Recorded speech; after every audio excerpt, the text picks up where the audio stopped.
Bonjour à tous. Alors nous allons continuer l'étude du lundi pour le Shiur, le niveau Aleph. Alors on se propose d'étudier le commentaire de Shulchan Aruch, qui est vraiment la base, Rabbi Yosef Karo, qui est la base de toute décision halachique. Il faut savoir que Rabbi Yosef Karo, qui est né en fin du XVe siècle, avant d'écrire son Sefer Shulchan Aruch, il a déjà rédigé un commentaire sur le Rambam, Kesef Mishneh, un commentaire aussi sur le Tour, Bet Yosef, et le Shulchan Aruch, dans ses commentaires, il commente, il explique l'origine de la halakha qui est tranchée ou par le Rambam, par le Tour, il justifie aussi leur décision. Parfois, il amène aussi d'autres décisionnaires pour compléter des cas dont ils n'ont pas parlé ou pour aller amener d'autres arguments. Et le Bet Yosef explique aussi sa pensée dans la décision qu'il va trancher dans son sefer de référence de halakha qu'il a écrit après le Shulchan Aruch. Le Shulchan Aruch, c'est donc vraiment le livre le plus important d'halakha qu'on retient. C'est celui qui va réunir l'ensemble des communautés dans la même pratique et a été rédigé à cet effet. Il a eu l'assentiment de tous les grands de sa génération et aussi après qui ont suivi sa génération comme étant le commentaire, le tronc de l'halakha pour que tous les juifs, partout où qu'ils soient, étudient selon cette même pratique que lui aura dictée. Alors, il peut avoir après évidemment des minagim qui sont différents, qui diffèrent du Shulchan Aruch. Il peut avoir aussi des décisionnaires parfois qui sont aussi qui se séparent de son sac. Alors, c'est pour ça qu'on dit que même si on est posé comme le Shulchan Aruch, c'est souvent avec ses commentaires autour. Les Haronim qui ont écrit sur ses propos, ils ont écrit des commentaires, ils ont ajouté. Et aussi, la Torah est toujours en train de travailler, toujours en train de suivre les raisonnements de chaque rabbanim. Chacun a sa façon de penser et de voir. Donc quand on dit qu'on suit le Shulchan Aruch, ce n'est pas forcément Rabbi Yosef Karo lui-même, mais pour certains c'est comme ça. Pour d'autres, ce n'est pas forcément le Rav Rabbi Yosef Karo qu'on tient, mais c'est les commentaires, comme on va voir par exemple le Mishnah Bora, qui aura aussi sa position dans le Shulchan Aruch, après le Shulchan Aruch, qui est très récent. Et donc, on va comprendre que chacun, encore une fois, a l'halakha qu'il tient de ses maîtres, qu'il a affiné avec sa pensée, qu'il a modifié ici, parce qu'il pense que c'est comme ça que l'halakha est, et chacun, évidemment, avec des arguments, avec ce qu'il a pris de ses maîtres, avec sa façon de comprendre l'halakha, les paroles du Shulchan Aruch, ou la Gemara, les poskim, etc. Ici, le Shulchan Aruch, donc, on va étudier ensemble une partie du Shulchan Aruch, c'est dans le Birkat HaPerot, dans les lois de bénédiction qui traitent des fruits. Parmi les fruits, il y a des lois qui concernent les bénédictions sur le vin. Là, c'est le Siman Reshtet, dans le Siman 209, chapitre 209 du Shulchan Aruch. Il y a 3 séifim, et dans le Seif Gimel, il parle des brachot en général. Il fait une généralité sur les brachot, on va le voir ensemble. Il dit Kol habrachot, toutes les brachot, Kol, toutes les habrachot, les brachot, has, donc l'article démonstratif, là, le lalé, ici c'est toutes les brachot, im nistapek, si l'on a un safek, ça vient du mot safek, on peut voir un nistapek, im berar, si on a fait la bénédiction, im lave, ou alors si on ne l'a pas faite, lave, non, si on ne l'a pas fait. Donc si quelqu'un a un safek, s'il a réalisé, s'il a prononcé ou non une bracha. Ça peut être n'importe quelle bracha. On peut imaginer la bracha de la Shariatza après être allé aux toilettes, une bracha finale, ou une bracha d'avant, comme une bracha de mitzvah par exemple, une bracha avant de faire la mitzvah de tefillin, avant de faire de talit, de soukha, de lulav, de shofar. On a un safek si on a fait la bracha après, qu'on doit réaliser, ou la bracha d'avant. À chaque fois qu'on a un safek pour toutes les brachot qui dit le Shulchan Aruch, Eno mevarer, on ne fait pas la beracha de nouveau, lo bitrila, ni au début, velo basof, ni à la fin. Donc que ce soit une bracha de commencement, avant de faire un acte, ou que ce soit une bracha finale, après avoir réalisé un acte, comme après les toilettes ou après la Megillah par exemple, il y a aussi une bracha après en présence de 10 personnes. Alors on dit si on a un safek, si on a réalisé ou pas réalisé cette bracha, on ne la reprend pas. On verra pourquoi. Chutz mi birkat hamazon, excepté la bracha de birkat hamazon, de la bracha de mazon de la nourriture. Donc c'est birkat hamazon qu'on réalise après avoir mangé 30 grammes de pain, mi pene, du fait, shehu, que cette bracha, elle est shel Torah, de la Torah. C'est-à-dire que bracha de Amazon, on avait expliqué que c'est marqué dans le pasuk, dans Devarim, va'achalta, ve'savata, ou berachta. Tu mangeras et tu te rassasieras et tu feras la bracha. Donc la Torah nous enjoint que si on mange du pain dans une quantité où on se rassasie, alors on est chayav de faire la berkat Hamazon. Puisque c'est une bracha qui ne dépend pas des sages, mais une bracha qui dépend de la Torah, que la Torah nous ordonne de faire après avoir mangé une quantité de pain, alors si on a un safek, si on l'a réalisé ou pas, cette bracha on doit la reprendre. Et dit Shulchan Aruch, apparemment c'est la seule exception. Il dit Chutz mi berkat Amazon. Cette bracha c'est la seule. Tu dois la refaire même en cas de safek, de doute. Si tu l'as réalisé ou pas, tu dois la reprendre. On comprend des paroles du Shulchan Aruch que la raison pour laquelle les kol brachot, les autres toutes brachot, que si on a un safek, si on les a réalisés ou pas, on ne doit pas les reprendre, ni au début ni à la fin, c'est parce qu'elles, elles sont des rabbanan. En effet, les brachot dans leur ensemble, à part Birkat Hamazon, et pour Birkat Torah, on va voir ensemble, les brachot dans leur ensemble, ce sont des brachot qui ont été instituées par les sages, elles sont donc des rabbanan d'ordre rabbinique, et en conséquence, si on a un safek, on ne doit pas les reprendre, parce qu'on a un klal que safek des rabbanan de la kula. Quand on a un safek, sur tout ce qui est d'ordre rabbinique, même sur une mitzvah de chachamim, alors on va à la kula, on suit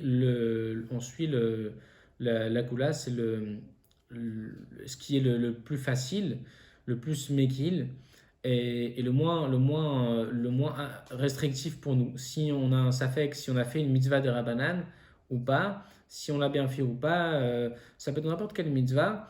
Alors si on a un safek, on dit tu vas à la kula. Tu ne dois pas prendre la rigueur, mais au contraire, être indulgent avec toi dans cette mitzvah-là, c'est une mitzvah de rabbanan. Non pas qu'elle n'est pas importante ou qu'elle est moins importante, pas du tout, mais ce qu'on veut dire, c'est que quand c'est de rabbanan, on suit la kula, et quand c'est d'oraïta, on suit la chumra.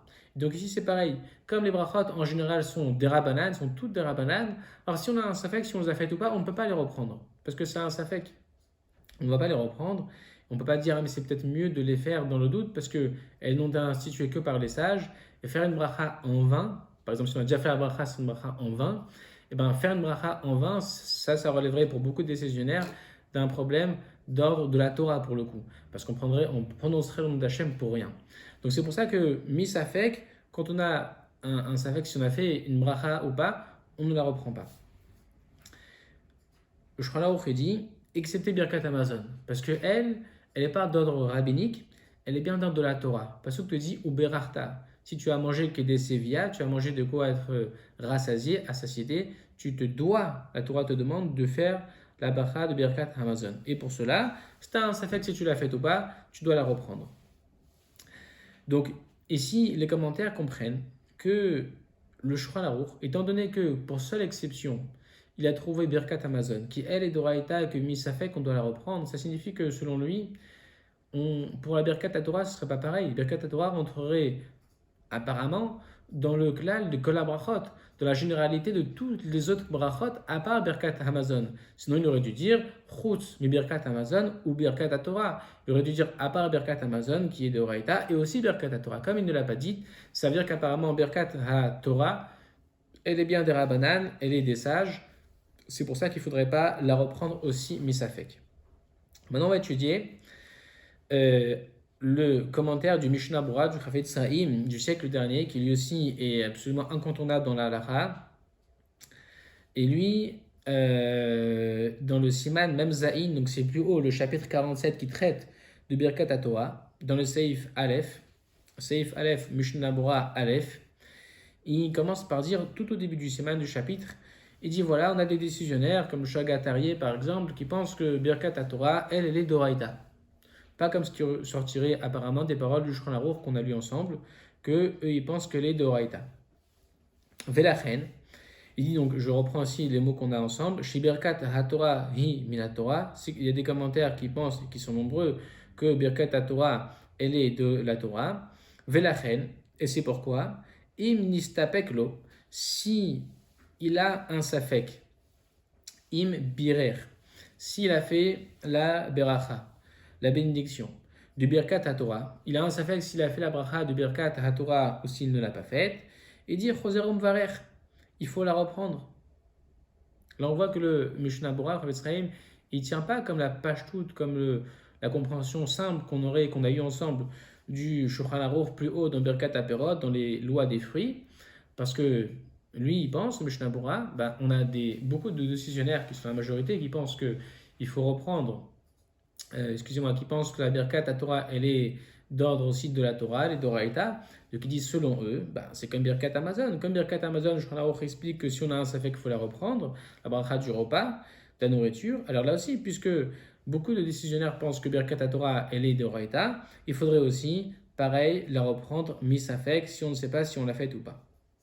Ou Mikol Makom, mais quand même, là il dit, attention, il ne s'agit pas ici de reprendre toute la bracha de Birkat Torah. Birkat Amazon, là, on reprend toutes les brachot. Mais Birkat HaTorah, Kivan Shihulo Safek, puisque elle est pour lui un Safek, c'est-à-dire que c'est un Safek si s'il l'a faite ou pas la Birkat HaTorah, Lo Yevarer est là, il ne fera la bracha que, c'est-à-dire il ne reprendra la bénédiction et là seulement, Birkat, la bracha de Asher Bachar Banu. La bracha qu'on fait, la troisième bracha de Birkat Torah, on fait au début Asher Kedeshanu Bemizot Svanu Adivre Torah, ou la Sok Bedivre Torah, après on dit Vea Revna, et après on dit Asher Bachar Banu. La troisième bracha de Birkat Torah, cette bracha-là, il dit elle est Shehi Amirula Sheba Brachot, elle est la Mirula la plus élevée des brachot, comme c'est marqué dans la Gemara. Et donc il dit le Mishnah Bora, il ne s'agit pas ici de reprendre l'ensemble des brachot de Birkat Torah, toutes les bénédictions, les trois bénédictions d'avant l'étude de la Torah, mais simplement une bracha de Birkat Torah, et laquelle la bracha de Asher Bachar Banu. C'est la même bracha d'ailleurs qu'on fait aussi Betsibour, quand on est en communauté en présence de 10 personnes, et qu'on sort la Torah le lundi, jeudi ou le Shabbat, ou les fêtes, et Ta'anit, et qu'on sort la Torah. On fait la bracha quand on monte à la Torah. La bracha du début, c'est Asher Bachar Banu Mikol Ha'amim.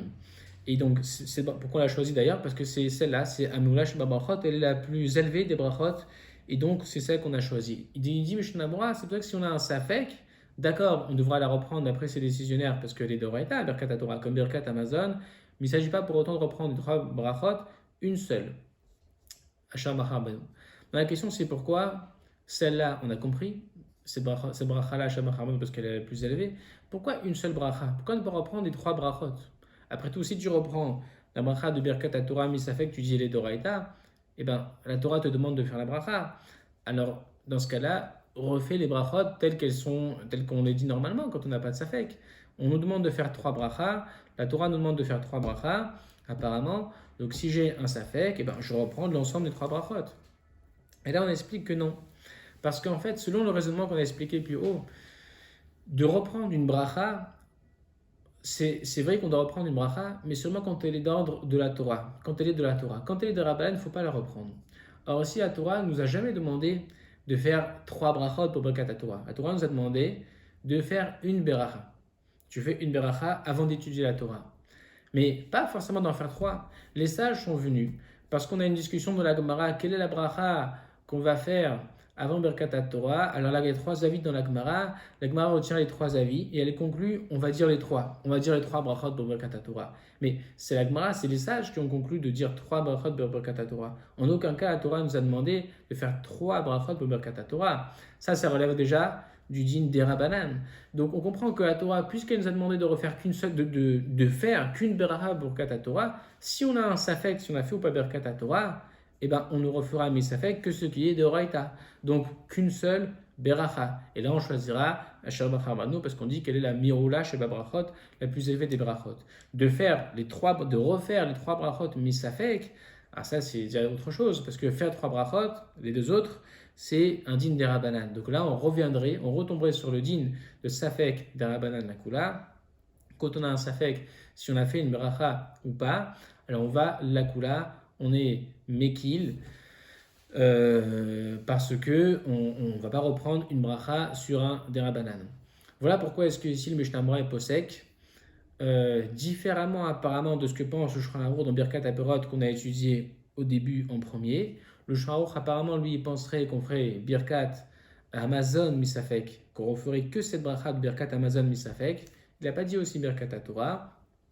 Alors que le Mishnah Bora, dans le Siman Memzaïn 47, qui parle lui directement de Birkat Torah, il dit si on a un safek, il faut refaire la bracha de Birkat HaTorah, comme quand on a un safek, si on a fait Birkat Hamazon ou pas, qu'il faut la refaire. Simplement, il précise, on a dit il ne faudra refaire qu'une seule bracha de Birkat HaTorah, la Mi'ula Shebra Brachot, la plus élevée, c'est-à-dire Asher Bracha Rabanu. Et là, on a expliqué pourquoi. Parce que c'est simple, le fait de refaire une bracha, c'est quand elle est Minatora, parce que Safek de Raïta la Khumra, quand on a un Safek dans ce qui est de Raïta, on tient le parti de la rigueur, on est plus rigoureux, alors que quand c'est Safek des Rabanan, la Kula, quand c'est un Safek des Rabanan, on tient la vie qui est indulgent. Ici, quand on a un Safek sur Birkat Torah, alors c'est vrai que c'est de Raïta, mais pour une bracha. Donc là, on prendra la vie qui est Mahmir, on dira c'est normal, tu as un Safek dans de Raïta, reprends la bracha. Une bracha. Asher Bachar Banu. Mais quand on a un safek sur les deux autres brachot, alors, puisqu'on ne sait pas si on a fait ou pas Birkat Torah, ça veut dire qu'on a un safek aussi sur les deux autres brachot, là c'est dans le rabbinique, des rabbanan, on ne pourra pas les reprendre parce que ça fait que des rabbanan la kula. Alors maintenant on va étudier ensemble aussi, pour terminer, des mots du jour de lundi à apprendre.